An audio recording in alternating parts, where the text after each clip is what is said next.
ସମସ୍ତଙ୍କୁ ନମସ୍କାର ଓ ଶୁଭ ସକାଳ। ଆସନ୍ତୁ ନଜର ପକାଇ ନେବା ଆଜିର ମୁଖ୍ୟ 10ଟି ବଡ଼ ଖବରଗୁଡ଼ିକ ଉପରେ।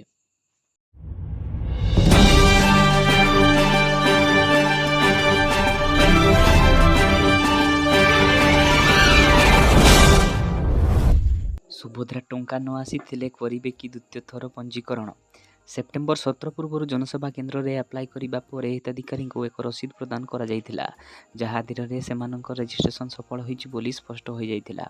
କିନ୍ତୁ 17 ତାରିଖରେ ସେମାନଙ୍କ ପାଖକୁ ଟଙ୍କା ଆସିନଥିଲା। ଏବେ ସେମାନେ ଦ୍ୱିତୀୟ ରେଜିଷ୍ଟ୍ରେସନ କରିବା ଜରୁରୀ କି ପ୍ରଶ୍ନ ଉଠୁଛି। ମିଳିଥିବା ସୂଚନା ଅନୁସାରେ ସେମାନଙ୍କୁ ଦ୍ୱିତୀୟ ଥର ପଞ୍ଜୀକରଣ କରିବାର ଆବଶ୍ୟକତା ନାହିଁ।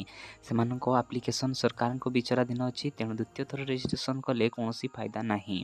ଅଧିକ ସୂଚନା ପାଇଁ ହିତାଧିକାରୀମାନେ ସରକାରଙ୍କ ଦ୍ୱାରା ଜାରି ହୋଇଥିବା ଅନଲାଇନ୍ ସୁଭଦ୍ରା ପୋର୍ଟାଲରେ ପରିଦର୍ଶନ କରିପାରିବେ। ସରକାରୀ ସାଇଟ୍ରେ ଆପଣଙ୍କ ଫର୍ମର ସ୍ଥିତି ବାବଦରେ ସବିଶେଷ ତଥ୍ୟ ଉଲ୍ଲେଖ ଥିବ। ଯଦି ଏହା ବାତିଲ ହୋଇଯାଇଥିବ, ତେବେ ଏହା ରିଜେକ୍ଟ ଦର୍ଶାଇବ, ନଚେତ୍ ପରବର୍ତ୍ତୀ କିସ୍ତି ତାରିଖ ପର୍ଯ୍ୟନ୍ତ ଅପେକ୍ଷା କରନ୍ତୁ। ପରବର୍ତ୍ତୀ ଖବର କୃଷକମାନଙ୍କ ପାଇଁ ବଡ଼ ଅପଡେଟ୍। ପ୍ରଧାନମନ୍ତ୍ରୀ କିଷାନ ସମ୍ମାନ ନିଧି ଯୋଜନାକୁ ନେଇ ଏବେ ବଡ଼ ଅପଡେଟ୍ ଆସିଛି। ବାସ୍ତବରେ ସମସ୍ତେ କିଷାନ ନିଧି ସମ୍ମାନ ଯୋଜନା ଆସିବାକୁ ଅପେକ୍ଷା କରିଛନ୍ତି। ତେବେ 18ତମ କିସ୍ତି ସମ୍ବନ୍ଧରେ ଏପର୍ଯ୍ୟନ୍ତ କୌଣସି ସରକାରୀ ସୂଚନା ପ୍ରକାଶ କରାଯାଇ ନାହିଁ। କିନ୍ତୁ ଏହା ଅକ୍ଟୋବରର ପ୍ରଥମ ସପ୍ତାହରେ କୃଷକମାନଙ୍କ ଆକାଉଣ୍ଟକୁ ଜମା ହେବ ବୋଲି ବିଶ୍ୱାସ କରାଯାଏ। ଏହା ଅଧୀନରେ କିସ୍ତି ଭାବରେ କୃଷକଙ୍କ ଆକାଉଣ୍ଟକୁ 2,000 ଟଙ୍କା ପ୍ରଦାନ କରାଯିବ। ପରବର୍ତ୍ତୀ ଖବର, ଏଥର କଟନୀ ଛଟନୀ ବନ୍ଦ। ମିଲର ହୁଅନ୍ତୁ କି ଡିଲର, ଲୋକଙ୍କ ଚାଉଳ କିମ୍ବା ଚାଷୀଙ୍କର ଧାନ ଯିଏ ବି କାଟିବାକୁ ଚେଷ୍ଟା କରିବ ତାକୁ ଛଡ଼ାଯିବ ନାହିଁ। ରାଜ୍ୟ ଖାଦ୍ୟ ଯୋଗାଣ ଓ ଖାଉଟି କଲ୍ୟାଣ ମନ୍ତ୍ରୀ କୃଷ୍ଣଚନ୍ଦ୍ର ପାତ୍ର ଆଜି ଖୋର୍ଦ୍ଧାଠାରେ ଜିଲ୍ଲା ଯୋଗାଣ ବିଭାଗର ସମୀକ୍ଷା ଅବସରରେ ଏମିତି ଢଙ୍ଗରେ ଚେତାବନୀ ଦେଇଛନ୍ତି। ମଣ୍ଡିରେ ଧାନ ବିକ୍ରି ପାଇଁ ଚାଷୀଙ୍କର ଯେମିତି କୌଣସି ଅସୁବିଧା ନ ହୁଏ, ସେଥିପାଇଁ ବ୍ୟବସ୍ଥା କରିବାକୁ ବିଭାଗୀୟ ଅଧିକାରୀଙ୍କୁ ନିର୍ଦ୍ଦେଶ ଦେଇଛନ୍ତି। ଜିଲ୍ଲାପାଳ ଚଞ୍ଚଳ ରାଣାଙ୍କ ସଂଯୋଜନାରେ ଅନୁଷ୍ଠିତ ଏହି ସମୀକ୍ଷା ବୈଠକରେ ଚାଷୀଙ୍କ ଧାନର ମାନ ପରୀକ୍ଷଣ ଉପରେ ଜୋର ଦିଆଯାଇଛି। ପରବର୍ତ୍ତୀ ଖବର, ସାହାରା ନିବେଶକଙ୍କୁ ବଡ଼ ଆଶ୍ୱସ୍ତି। ସାହାରା ସମୂହରେ ଅର୍ଥ ନିବେଶ କରିଥିବା ନିବେଶକଙ୍କ ଲାଗି ଆଶ୍ୱସ୍ତିର ଖବର। ଏବେ ସରକାର 10,000 ଟଙ୍କା ଜାଗାରେ 50,000 ଟଙ୍କା ଫେରସ୍ତ କରିବେ। ସରକାର ଅର୍ଥର ସୀମା ବଢ଼ାଇ 50,000 ଟଙ୍କା କରିଦେଇଛନ୍ତି। ଏଣୁ ଯେଉଁମାନେ ସାହାରା ସ୍କିମ୍ରେ ଅଧିକ ନିବେଶ କରିଥିଲେ ସେମାନଙ୍କୁ ଆଶ୍ୱସ୍ତି ମିଳିବ ବୋଲି ଅନୁମାନ କରାଯାଉଛି। ଏହା ପୂର୍ବରୁ ସରକାର ସାହାରା ନିବେଶକଙ୍କୁ ସର୍ବାଧିକ 10,000 ଟଙ୍କାର ଫେରସ୍ତ କରୁଥିଲେ। ପରବର୍ତ୍ତୀ ଖବର, ମହିଳା ଚାଷୀଙ୍କ ପାଇଁ ବଡ଼ ଘୋଷଣା। ଦେଶର ଦୁଗ୍ଧ ସମବାୟ କ୍ଷେତ୍ରର ରୂପାନ୍ତର ଦିଗରେ ଏକ ବଡ଼ ପଦକ୍ଷେପ ନେଇ କେନ୍ଦ୍ର ସମବାୟ ମନ୍ତ୍ରୀ ଅମିତ ଶାହା ହ୍ୱାଇଟ୍ ରେଭଲ୍ୟୁସନ୍ 2.0 ଆରମ୍ଭ କରିଛନ୍ତି। ମହିଳା କୃଷକଙ୍କୁ ସଶକ୍ତିକରଣ ଏବଂ ରୋଜଗାର ସୁଯୋଗ ସୃଷ୍ଟି କରିବା ଉଦ୍ଦେଶ୍ୟରେ ଏହା ଏକ ବଡ଼ ପଦକ୍ଷେପ ଭାବେ ବିବେଚନା କରାଯାଇଛି। 4ଟି ମୁଖ୍ୟ କ୍ଷେତ୍ର ଉପରେ ଧ୍ୟାନ ଦିଆଯାଇଛି। ମହିଳା ଚାଷୀଙ୍କୁ ସଶକ୍ତ କରିବା, ଦୁଗ୍ଧ ଉତ୍ପାଦନ କରିବା, ଦୁଗ୍ଧ ଭିତ୍ତିଭୂମି ମଜବୁତ କରିବା ଏବଂ ଦୁଗ୍ଧ ରପ୍ତାନିକୁ ପ୍ରୋତ୍ସାହିତ କରିବା। ମୋଦି ସରକାରଙ୍କ ତୃତୀୟ କାର୍ଯ୍ୟକାଳର ପ୍ରଥମ 100 ଦିନ ମଧ୍ୟରେ ଆରମ୍ଭ ହୋଇଥିବା 3ଟି ପଦକ୍ଷେପ ମଧ୍ୟରୁ ଏହି କାର୍ଯ୍ୟକ୍ରମ ଅନ୍ୟତମ। ପରବର୍ତ୍ତୀ ଖବର, ତିରୁପତି ଲଡୁ ମାମଲା।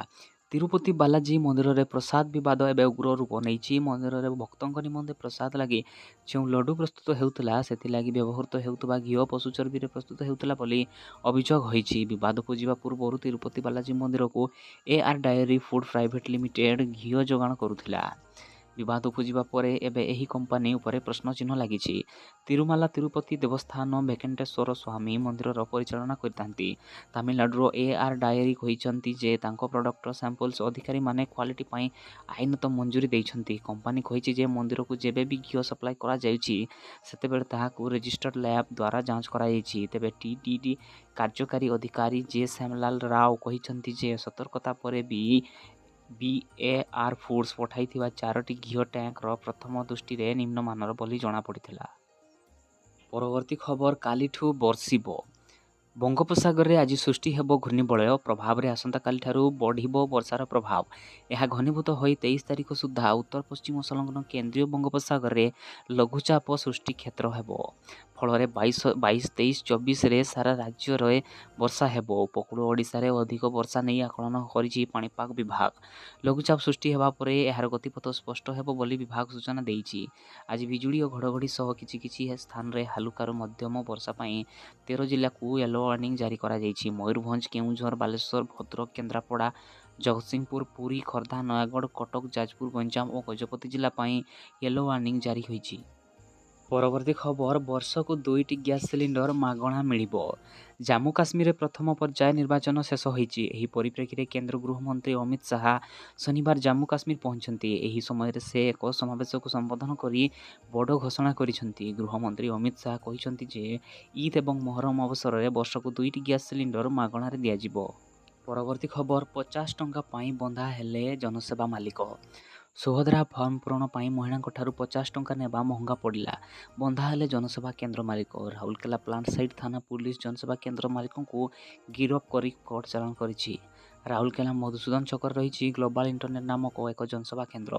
ସେହି ଜନସେବା କେନ୍ଦ୍ରର ମାଲିକ ହେଉଛନ୍ତି ବିଜୟ ସାହୁ। ଅଭିଯୋଗ ଅନୁସାରେ ରାଜ୍ୟ ସରକାରଙ୍କ ଲୋକପ୍ରିୟ ଯୋଜନା ସୁଭଦ୍ରା ଫର୍ମ ପୂରଣ ପାଇଁ ସେ ମହିଳାଙ୍କଠାରୁ 50 ଟଙ୍କା ଲେଖାଏଁ ନେଉଥିଲେ। ଏନେଇ ରାଉରକେଲା ପ୍ଲାଣ୍ଟ ସାଇଟ୍ ଥାନାରେ ଲିଖିତ ଅଭିଯୋଗ ହୋଇଥିଲା। ଅଭିଯୋଗକୁ ଭିତ୍ତି କରି ପୁଲିସ ମାମଲା ରୁଜୁ କରି ଜନସେବା କେନ୍ଦ୍ର ମାଲିକ ବିଜୟ ସାହୁଙ୍କୁ ଗିରଫ କରି କୋର୍ଟ ଚାଲାଣ କରିଛି। ପରବର୍ତ୍ତୀ ଖବର କନିଷ୍ଠ ଶିକ୍ଷକଙ୍କୁ ମିଳିବ ନିଯୁକ୍ତି। ରାଜ୍ୟରେ 16,000ରୁ ଅଧିକ କନିଷ୍ଠ ଶିକ୍ଷକଙ୍କୁ ନିଯୁକ୍ତି ଦିଆଯିବ।